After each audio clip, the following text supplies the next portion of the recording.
என் அன்பார்ந்த ஆசிக் தோழர் நேயர்களே, அமெரிக்காவுக்கும் ஈரானுக்கும் மத்தியில் போர் ஆரம்பித்து சரியாக 4 நாள் ஆயிடுச்சு. இந்த 4 நாளில் அமெரிக்கா ஒரு மிகப்பெரிய சேதத்தை சந்திச்சிருக்கு. அந்த சேதத்திலேருந்து மீள முடியாமல் இன்னைக்கு பல்வேறு விஷயங்களை சமாளிச்சிட்ருக்கு அப்படிங்கிற செய்தி வருது. மற்றொரு பக்கம் எப்ஸ்டீன் ஃபைலில் இருக்கக்கூடிய மிகப்பெரிய குற்ற சம்பவங்களை மறைப்பதற்காகத்தான் ட்ரம்ப் இந்த தாக்குதலை நடத்தினார். இதற்கு எம்பிஎஸ் உதவி செஞ்சார் அப்படிங்கிற செய்தியும் மற்றொரு பக்கம் வருது. இன்னொரு பக்கம் இந்த போரை மதவாத போராக இன்னைக்கு ட்ரம்ப் மாற்றிட்டு இருக்கிறாரு அவருடைய இராணுவ துருப்புக்களுக்கு. அந்த அடிப்படையில் தான் உத்தரவுகள் கொடுக்குறாரு அப்படிங்கிற செய்தி வருது. ஸோ இந்த செய்திகளை குறித்து தான் ஒன்றன் ஒன்றாக விரிவாகவும் ஆழமாகவும் இந்த காணொலியில் பார்க்க போகிறோம். பார்ப்பதற்கு முன்னாடி நமது ஆசிக் தோழர் என்ற இந்த சேனலை மறக்காமல் சப்ஸ்கிரைபர் செய்து உங்கள் உறவினர்களுக்கும் நண்பர்களுக்கும் இந்த செய்தியை பகிருங்க. மறக்காமல் கீழே இருக்கக்கூடிய பெல் ஐக்கானை கிளிக் பண்ணுங்கள். இதன் வழியாக நமது செய்திகள் உடனுக்குடன் உங்களை வந்தடையும். வாங்க சம்பவத்துக்குள்ளே போவோம். என் அன்பார்ந்த உறவுகளே, ஈரானுக்கும் அமெரிக்காவுக்கும் மத்தியில் போர் ஆரம்பித்து 4 நாள் ஆயிடுச்சு. இந்த 4 நாளில் இன்னைக்கு எவ்வளோ சேதங்கள் ஆயிருக்கு அப்படிங்கிற சில புள்ளி விவரங்கள் கிடச்சிருக்கு. இது அதிகமான சேதத்தை இன்னைக்கு அமெரிக்கா மேற்குலகம் தான் சந்திச்சிருக்கு. கிட்டத்தட்ட 2 பில்லியனுக்கு அதிகமான சேதத்தை அமெரிக்கா சந்திச்சிருக்கு அப்படிங்கிற செய்திகள் வருது. ஆனால் உண்மையாக 2 அல்ல, கிட்டத்தட்ட 50 பில்லியனுக்கு அதிகமான சேதங்கள் அடைஞ்சிருக்கு அப்படிங்கிறது இன்னைக்கு ட்ரம்ப் தன் வாயிலாகவே இன்னைக்கு சொல்லியிருக்கிறாரு. ஏன்னா ட்ரம்ப் இன்னைக்கு காங்கிரஸ் சபையில் ஒரு குறிப்பிட்ட அளவுக்கான அந்த இராணுவ தேவைக்கான அளவை மதிப்பீடு செஞ்சு சொல்லியிருக்கிறாரு. 50 பில்லியன் அளவிலான தேவைகள் எங்களுக்கு இருக்குது, அதனால் இந்த அளவிலான தேவைக்கான உபகரணங்களுக்கான தொகையை நீங்கள் எங்களுக்கு ஒதுக்கீடு செய்யணும் இராணுவத்திற்காக சொல்லிட்டு இன்னைக்கு காங்கிரஸில் முன் வச்சிருக்கிறாரு. அப்போ கிட்டத்தட்ட 50 பில்லியனுக்கு அதிகமான சேதங்கள் இன்னைக்கு ஈரான் ஏற்படுத்தி இருக்குன்னா அப்போ ஈரான்கிட்ட என்ன வகையான தொழில்நுட்பங்கள் இருக்குது அப்படிங்கிறது இங்கே நம்ம பார்க்க கடமைப்பட்டிருக்கின்றோம். பொதுவாக இன்னைக்கு இந்த போர் என்பது தரைப்போராக நீங்கள் பார்த்தீங்கன்னா நிச்சயமாக ஈரான் தான் இதில் 100% வெற்றி பெறும் நம்மளால சொல்ல முடியும். ஏன்னா இது தரைப்போர் அப்படின்னா ரொம்ப அருகாமையில் இருக்கக்கூடிய நிலை இருக்கணும். இப்போ ஈரானுக்கும் அமெரிக்கா இஸ்ரேலுக்கும் மத்தியில் ரொம்ப அருகாமை தூரமானு கேட்டால் கிடையாது. கிட்டத்தட்ட 2000 கிலோமீட்டர் தூரத்தில் தான் இஸ்ரேல் இருக்குது. அப்போ இஸ்ரேலுக்கும் அமெரிக்கா மற்றும் இந்த ஈரானுக்கும் மத்தியில் இருக்கக்கூடிய இந்த தூரம் என்பது இந்த போரை தரைப்போராக மாற்றாது, மாறாக வான்வழியான தாக்குதல் தான் முன்னெடுத்தும். தரைப்போரை பொறுத்த வரைக்கும் இன்றைக்கி ஈரானுடைய கெப்பாசிட்டி, துருப்புகளுடைய கெப்பாசிட்டி எவ்வளோன்னு பார்த்தீங்கன்னா கிட்டத்தட்ட 11,80,000 துருப்புகள் இருக்கிறாங்க. இதில் 3,50,000 பேர் ரிசர்வ் படையில் இருக்கிறாங்க. அப்புறம் வான்படை என்ற இந்த முப்படைகள் இருக்குது. அது இல்லாமல் அரசு இந்த இராணுவம் தாண்டி IRGC என்று சொல்லக்கூடிய இஸ்லாமிய புரட்சிகர இராணுவ படையில் கிட்டத்தட்ட 3,00,000 துருப்புகள் இருக்கிறாங்க அப்படிங்கிற செய்தி வருது. இப்போ இவ்வளவு துருப்புக்களை ஈரான் தன் கைவசம் வச்சிருக்கு. ஆனால் இஸ்ரேலை பொறுத்த வரைக்கும் அது தன் கைவசம் வச்சிருக்கக்கூடிய துருப்புக்கள் 6,70,000. இவ்வளோ தான் அதோடைய துருப்புக்கள். அதாவது ரிசர்வ் படையில் ஒரு 50,000 பேர் இருப்பாங்க. ஒட்டுமொத்தமாக 6,70,000. அப்போ 11,70,000. அது இல்லாமல் IRGC உடைய ஒரு 3,00,000 அப்படின்னா துருப்புக்கள், காலாற்படையுடைய துருப்புக்கள் எவ்வளோ பிரம்மாண்டமானதுன்னு பாருங்கள். ஆனால் இந்த துருப்புக்களை வச்சு பார்த்தீங்கன்னா ஈரான் தான் வெற்றி பெறும் நம்ம சொல்ல முடியும். ஆனால் இன்னைக்கு சண்டை என்பது தரைவழியான சண்டையாக இது இல்லாமல் வான்வழியாக இருக்கிறதுனால கையில் இருக்கக்கூடிய ஏர் டிஃபென்ஸ் சிஸ்டம், மிசைல்கள், ட்ரோன்கள் இது போன்ற விஷயத்தை மையமாக வச்சு தான் இங்கே பேசப்படுது. ஸோ இதை பொறுத்த வரைக்கும் இன்றைக்கி ட்ரோன்கள், அதிநவீனமான ட்ரோன்கள் இஸ்ரேல்கிட்ட நிறைய இருக்குது. அதே போல் ஏர் டிஃபென்ஸ் சிஸ்டம் அதிகமாகவே இருக்குது. ஏன்னா அமெரிக்கா Arrow 3 ஆகட்டும், THAAD ஆகட்டும், அதே போல் அயன் பீம், அயன் டோம் என்று சொல்லக்கூடிய அனைத்து ஏர் டிஃபென்ஸ் சிஸ்டமும் ஒன்று இஸ்ரேல் தயாரிக்கும், இல்லாட்டி அமெரிக்கா தயாரித்து அவங்கள்ட்ட கொடுக்கும். இதை பயன்படுத்தி தான் இந்த வான்வெளியில் வரக்கூடிய இந்த மிசைல்களை தடுத்து நிறுத்திட்டு இருக்காங்க. ஆனால் ஈரான் கைவசம் இருக்கக்கூடிய ராக்கெட்டுகளை பொறுத்த வரைக்கும் அதுதான் இங்கே பேசுபொருள். ட்ரோன்கள் வேணால் சற்று பின்தங்கி இருக்கலாம், சில ஏவுகணைகள் பழைய மாடலாக இருக்கலாம், நவீனமாக அவங்களால உற்பத்தி செய்ய முடியல. ஏன்னா ஈரான் மேலே பொருளாதார தடை போட்டிருந்தனால அது பெரிய உற்பத்தி நோக்கி செல்ல முடியல. ஆனால் உள்நாட்டுக்குள்ளே அதிநவீனமாக மேற்குலகமே கதிங்கலங்க வைக்கக்கூடிய பெலஸ்டிக் மிசைல்களை இது தயார் செய்யுது. இந்த பெலஸ்டிக் மிசைல்களை பொறுத்த வரைக்கும் வெறும் 15 நிமிஷத்தில் 2000 கிலோமீட்டர் தாண்டி தாக்கக்கூடிய ஆற்றல் பெற்றது. சொல்லப்போனால் தமிழகத்துக்கு அவங்க குறி வச்சுருக்காங்க. சும்மா சொல்கிறேன், தமிழகத்தை நோக்கி அது பாய்ச்சணும் அப்படின்னா கூட ஒரு 20 நிமிடத்தில் அது பாய்ச்சிடும், 20 அல்லது அரை மணி நேரத்துக்குள்ளே. அந்த அளவு ஒரு 2000 கிலோமீட்டராக அதி வேகமாக செல்லக்கூடிய பெலஸ்டிக் மிசைல்கள், க்ரூஸ் மிசைல்களை தயாரித்து இன்றைக்கி வச்சிருக்கு. ட்ரோன்களை பொறுத்த வரைக்கும் சாகது 136 ட்ரோன்கள் அதிகமாக உற்பத்தி செஞ்சுருக்கு. அதிகமாக ரஷ்யாவுக்கு உக்ரைனுடைய போரில் உதவி இருக்குது. அப்படிங்கும்போது ட்ரோன்கள் வழியாகவும், மிசைல்கள் வழியாகவும், பெலஸ்டிக் மிசைல்கள் வழியாகவும், ஹைப்பர்சோனிக் மிசைல்கள் வழியாகவும் ரொம்ப வலுவான நிலையில் தான் ஈரான் இருக்குது. ஸோ ஈரான் தனது ட்ரோன்கள் அனைத்தையுமே இன்றைக்கி நிலத்துக்கு அடியிலும் பல்வேறு மலைகளுக்கு அடியில், பாறைகளுக்கு அடியிலையும் இன்றைக்கி வச்சிருக்கு. ஸோ இதை இன்றைக்கி பயன்படுத்தக்கூடிய சமயத்தில் கிட்டத்தட்ட பல லட்சம் சொல்லப்படுகிறது. கிட்டத்தட்ட ஒரு 3-4 லட்சம் இன்றைக்கி பெரிய சிட்டியில், அதாவது மிசைல் சிட்டின்னு சொல்லிட்டு நிலத்துக்கடியில் வச்சு தான் அதை கொஞ்சம் கொஞ்சமாக பயன்படுத்திகிட்டு இருக்கு. அதில் ஃபஸ்ட்டு செகண்டு தேர்டு ஜென் எல்லாம் பயன்படுத்திகிட்டு இருக்கு. 4th 5th ஜென் அப்படிங்கிறது அவங்க கற்பனை செய்ய முடியாத அளவுக்கு மிகப்பெரிய அழிவு ஏற்படுத்தும் அப்படிங்கிற புள்ளி விவரங்கள் கிடைக்குது. அப்போ இந்த அளவு இன்றைக்கி தன் கைவசம் இருக்கக்கூடிய இந்த மிசைல்களையும் ட்ரோன்களையும் இன்றைக்கி பயன்படுத்துது. அப்படிங்கும் போது இது நிச்சயமாக அமெரிக்காவுக்கு ஒரு பெரிய டஃப்பாக தான் இருக்குது. ஏன்னா இது வான்வழி போராக இருக்கிறனால அமெரிக்கானால இது சமாளிக்க முடியாது. இன்னும் அமெரிக்கா கூட சேர்ந்து இன்றைக்கி வந்து களத்தில் நின்று அமெரிக்கா கருத்தை வலுப்படுத்தி கொண்டிருக்கக்கூடிய எந்த அரபு நாடுகளையும் இது ஈக்குவல் பண்ண முடியாது. ஏன்னா அரபு நாடுகளை பொறுத்த வரைக்கும் நல்லா புரிஞ்சுக்கணும், இன்றைக்கி அமெரிக்காவுக்கு ஆதரவாக இருந்து அமெரிக்காவுடைய பேஸ் நிலையங்களை தங்களது நாட்டுக்குள்ளே வைத்துக்கொண்டு அமெரிக்காவுக்கு அடிவருதியாக இருந்து ஈரானை அழிக்க வேண்டும் என்ற அந்த மோட்டிவேஷனோடு செயல்படக்கூடிய அரபு நாடுகள், குவைத்து, கத்தார், பஹ்ரைன், யுஏஇ போன்ற நாடுகள் இருக்குல்ல, இந்த நாடுகள் உண்மையை சொல்லணும்னா இவங்கள்ட்ட எந்த தைரியமும் கிடையாது, எந்த எக்யூப்மெண்ட்ஸும் கிடையாது. எல்லாமே முழுக்க அமெரிக்காவை சார்ந்து இருக்கிறாங்க. அமெரிக்காவுடைய பாதுகாப்பை நம்பி இருக்கிறாங்க. இறைவனுடைய பாதுகாப்பை நம்புகிறாங்களோ இல்லையோ அமெரிக்காவுடைய பாதுகாப்பை நம்பி இருக்கிறாங்க. ஸோ அதனால் அமெரிக்கா தான் எங்களுக்கு எல்லாம் செய்யும் அப்படிங்கிற அந்த எண்ணத்தில் இருந்தனால தான் இன்றைக்கி எதாக இருந்தாலும் அமெரிக்காவை சார்ந்த நிலையில் பேசிகிட்டு இருக்கிறாங்க. இது வந்து ஏர்பேஸ் நிறுத்தியிருக்காங்க பார்த்தீங்களா இன்றைக்கி மத்திய கிழக்கில் கிட்டத்தட்ட 20 நாடுகளில். இது எல்லாமே ஏன்னு கேட்டிங்கன்னா எங்களது நாட்டை பாதுகாக்க அமெரிக்கா உதவும் அப்படிங்கிற நிலை தான். ஆனால் ஈரான் அப்படி கிடையாது. எந்த நாட்டையும் நம்பி ஈரான் கிடையாது. ஈரான் சுயமாக தன் நாட்டுடைய பாதுகாப்பை இன்றைக்கி உறுதி செஞ்சிட்ருக்கு. ஸோ அந்த அடிப்படையில் தான் இன்றைக்கி கிட்டத்தட்ட சுற்றி இருக்கக்கூடிய ஒரு 7-8 நாடுகள் மேலே தொடர்ந்து தாக்குதல் நடத்திட்டு இருக்கு. குறிப்பாக பஹ்ரைனு, குவைத்து, அபுதாபி, கத்தார் இந்த இடங்களில் பார்த்தீங்கன்னா பெரிய தாக்குதலை கொடுத்துட்டு இருக்கு. இதுவரையிலும் கிட்டத்தட்ட 100க்கு அதிகமான அமெரிக்க இஸ்ரேல் துருப்புகளை கொன்றிருக்கு அப்படிங்கிற செய்தி வருது. சவுதியை பொறுத்த வரைக்கும் அங்கே இருக்கக்கூடிய ஆயில் ரீஃபில் பண்ணக்கூடிய சுத்திகரிப்பு செய்யக்கூடிய அந்த எண்ணெய் நிலையங்கள் மேலே தாக்குதல் நடத்தியிருக்கு அப்படிங்கிற செய்திகள் வருது. இதில் இன்றைக்கி இஸ்ரேல் ஒரு வேலையை இழுத்து விட்டு பார்க்குது. என்ன வேலைன்னு கேட்டிங்கன்னா, ஈரான் உண்மையாக தாக்குதல் நடத்துது, ஆனால் சில வெகுஜன மக்கள் மீதான தாக்குதல் இல்லது அது சம்பந்தமான நடவடிக்கைகளை வந்து ஈரான் ஏற்படுத்துது அப்படிங்கிறதையும், மேலும் கத்தார், யுஏஇ போன்ற நாடுகள் வந்து நேரடியாக ஈரான் கூட ஃபைட் பண்ண தயாராகிடுச்சு அப்படிங்கிற சில செய்திகளையும் வேண்டுமென்று போலியாக இஸ்ரேலே பரப்பிட்டு இருக்கு. இது கத்தாருடைய தலைவர் அல்தானி இன்னைக்கு காலையில் பதிவு போட்ட செய்தி என்னென்னா, இங்கு வந்து கத்தார் வந்து இஸ்ரேல் அமெரிக்காவோடு சேர்ந்து கொண்டு ஈரான் அழிப்பதற்கு வேலையில் ஈடுபட்டு இருக்குங்கிற செய்தி வெளியாச்சு. அதை அல்தானி சொல்கிறார், இது பொய்யான செய்தி. அப்படிப்பட்ட எந்த நடவடிக்கைகளும் நாங்கள் ஈடுபடலை அப்படின்னு கத்தார் இன்னைக்கு உறுதிப்படுத்தியிருக்கு. ஆனால் மீதம் இருக்கக்கூடிய யுஏஇ ஆகட்டும், சவுதி அரேபியா ஆகட்டும், இவங்க தெளிவுபடுத்தலை.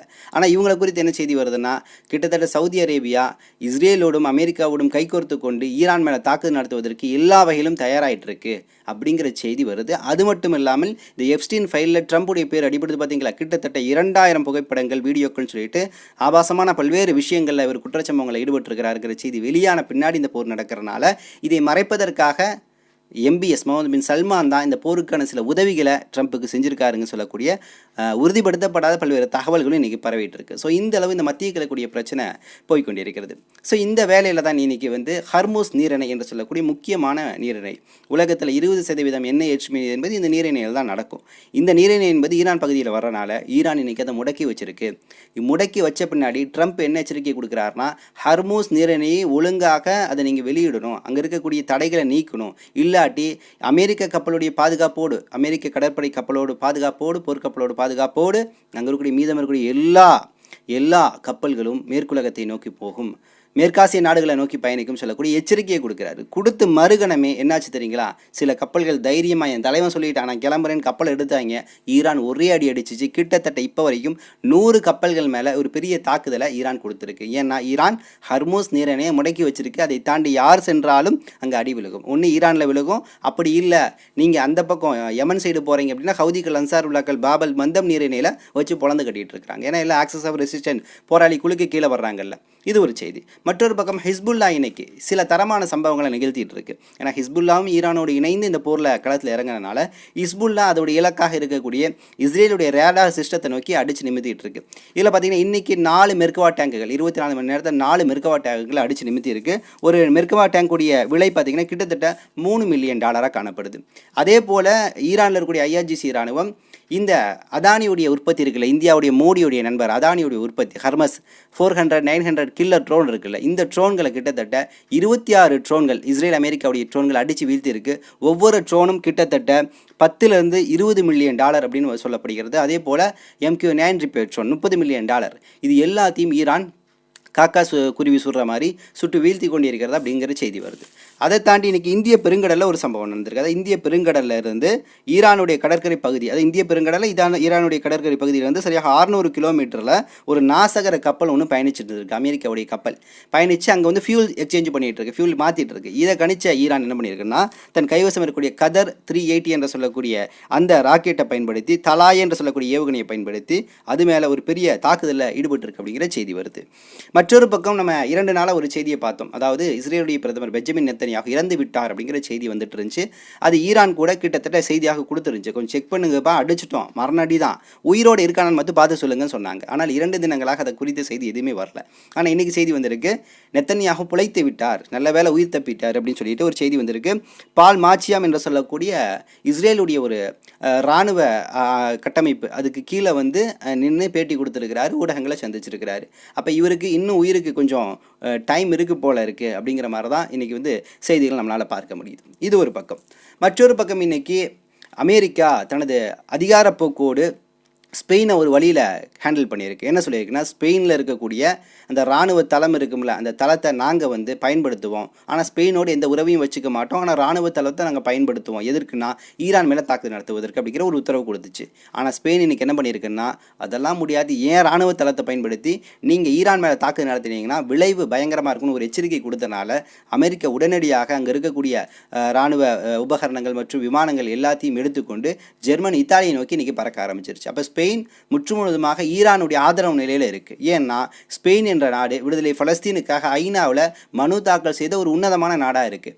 ஸோ ஸ்பெயின் என்றைக்குமே நன்மையின் பக்கம் நின்றுட்டு தான் இன்றைக்கி செயல்பட்டு இருக்கு அப்படிங்கிற விஷயத்தை நம்மளால் பார்க்க முடியுது. மற்றொரு பக்கம் ஈரானுக்கு அடுத்த ஒரு ஆதரவு வந்திருக்கு. ஆப்பிரிக்கன் காண்டினென்ட் இருக்குல்ல, ஆப்பிரிக்க கண்டம், இந்த கண்டத்தில் இருக்கக்கூடிய புர்கினோ ஃபாசோ என்று சொல்லக்கூடிய ஒரு சிறிய நாடு, அந்த நாட்டை இன்றைக்கி சிறந்த ஆட்சி செய்து கொண்டிருக்கக்கூடிய இப்ராஹிம் துரோ என்று சொல்லக்கூடிய ஒரு அற்புதமான மனிதர், அந்த மனிதர் இன்றைக்கி சொல்லியிருக்கிறாரு, புர்கினோ ஃபாசோவுடைய இராணுவம் ஈரானுக்கு துணையாக இருக்கும், ஈரானுக்கு ஆதரவு கொடுக்கும் அப்படிங்கிற ஒரு நற்செய்தியை கொடுத்துருக்கிறாரு. இப்போ அந்த அடிப்படையில் இன்றைக்கி தொடர்ந்து ஆதரவுகள் என்பது வந்துருக்கு.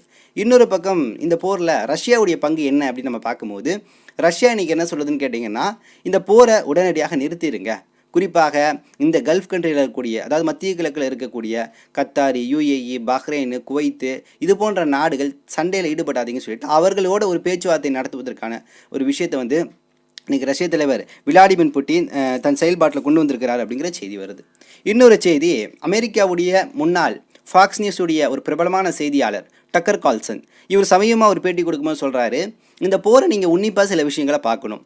என்னென்னா, இங்கே ஈரான் மத்திய கிழக்கில் இருக்கக்கூடிய அரபு நாடுகள், அந்த அரபு நாட்டில் இருக்கக்கூடிய அமெரிக்க பேஸ் நிலையங்கள், கட்டமைப்புகளை தாக்குதல் நடத்திட்டு இருக்குது. இந்த தாக்குதலில் ஒரு விஷயத்தை நீங்கள் புரிஞ்சுக்கணும், அது அமெரிக்க பேஸ் நிலையங்களை நோக்கி தான் தாக்குதல் நடத்திட்டு இருக்கு. ஆனால் இங்கு இஸ்ரேல் ஒரு வேலையை பார்த்துட்டு இருக்கு. என்னென்னா, இங்கு குறிப்பாக கத்தார்லையும் சவுதி அரேபியாவிலையும் மொசாதுகளை பயன்படுத்தி அங்கே இருக்கக்கூடிய சில அரசு சொத்துக்களை சூறையாடி அது ஈரான் மேலே பழிபோட முயற்சி பண்ணிட்டு இருக்கு. இதுவரையிலும் சவுதி அரேபியாவிலையும் கத்தார்லையும் இந்த மொசாதை சார்ந்தவர்கள் பல நபர்களை கைது செஞ்சிருக்கு, மொசாது சிஐஏ சார்ந்தவர்களை பல நபர்களை கைது செஞ்சிருக்கு அப்படிங்கிற செய்தி வருது. அப்போ உங்களுக்கு நல்லா தெரியுது இங்கே பிரச்சனை என்னென்னா, இந்த ரமலானுடைய புனிதமான மாதத்தில் இவர்கள் மதப்போராக சில விஷயங்களை கொண்டு போகிறாங்க. ஏன்னா நேற்றைய தினம் பார்த்தீங்கன்னா, ட்ரம்ப் தனக்கு கீழே இருக்கக்கூடிய இராணுவ தளபதிக்கு சில விஷயங்களை சொல்கிறாரு. இராணுவ தளபதி கீழே இருக்கக்கூடிய துருப்புகளுக்கு ஒரு செய்தியை கடத்துறாரு. என்னென்னா, ஜீசஸ் இயேசுநாதர் விரைவில் வர இருக்கிறார், இயேசுநாதருடைய வருகை மிக சமீபத்தில் இருக்குது, அதனால் எல்லாரும் போருக்கு தயாராகுங்க, இது கடவுள் ஏற்பாடு செய்த போர், ஈரானை அழிக்க வேண்டும் என்பது கடவுளுடைய உத்தரவு அப்படின்னு சொல்லக்கூடிய அடிப்படையில் மதவாத தன்மையிலிருந்து இன்னைக்கு ட்ரம்ப் இந்த போரை முன்னெடுத்துட்டு இருக்கிறாரு. அப்படின்னா இது எவ்வளவு கொடூரமான நிலை அப்படின்னு யோசிச்சு பாருங்க. ஆனால் ஈரானை பொறுத்தவரை இந்த களத்தில் உறுதியாக நிற்கிறாங்க, தீய சக்தியை, இந்த ஆதிக்க சக்தியை வீழ்த்த வேண்டும் என்று உறுதியாக நிற்கிறாங்கன்னா அவர்களுக்கு பின்பு இருக்கக்கூடிய நம்பிக்கை என்னென்னா, அவர்கள் கர்பலாவை மீண்டும் மீண்டும் நினைவு கொள்கிறார்கள். ஏன்னா ஈரான் நீங்கள் சும்மா சாதாரண வரலாறு கொண்ட நாடு கிடையாது, பார்சிய பாரம்பரியத்திலிருந்து வந்த நாடு, ஒரு தளத்தில் நின்று உறுதியாக போராடக்கூடிய தன்மை கொண்ட நாடு. அந்த நாட்டில் இருக்கக்கூடிய தலைவர்கள் தியாகத்துக்குன்னு பிறந்தவங்க. இப்போ இன்றைக்கி பாருங்களே, ஒரு தலைவர் இறந்துட்டார், அதாவது ஆயத்துல்லா கொமேனி அவர்கள் இறந்துட்டார்.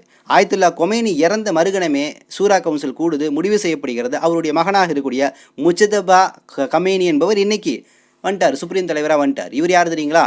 ஹுசைன் ரலியல்லாஹு இருக்காங்களா, அவங்களுடைய பரம்பரையில் வரக்கூடியவர் தான் இந்த முஜ்தபா என்று சொல்லக்கூடிய நபர். இவர் இன்னைக்கு வெளிவந்திருக்கிறார், ஒரு ஸ்டேட்மெண்ட்டை கொடுக்குறாரு. நீங்கள் எப்ஸ்டீன் ஃபைலை மறைக்கிறதுக்காக தான் இதை பண்ணியிருக்கீங்கன்னு எனக்கு கிட்டத்தட்ட தெரியுது. ஆனால் இதில் எனது தந்தை ஆயத்துல்லா கொமேனியை கொண்டிருக்கீங்க, என் குடும்பத்தை கொண்டிருக்கீங்க, 8 மாத குழந்தையை கொண்டிருக்கிறீங்க அப்படின்னு சொல்லக்கூடிய ரிப்போர்ட் சொல்லிட்டு இருந்த பொழுதும் இந்த களத்தில் நாங்கள் உறுதியாக இருப்போம்.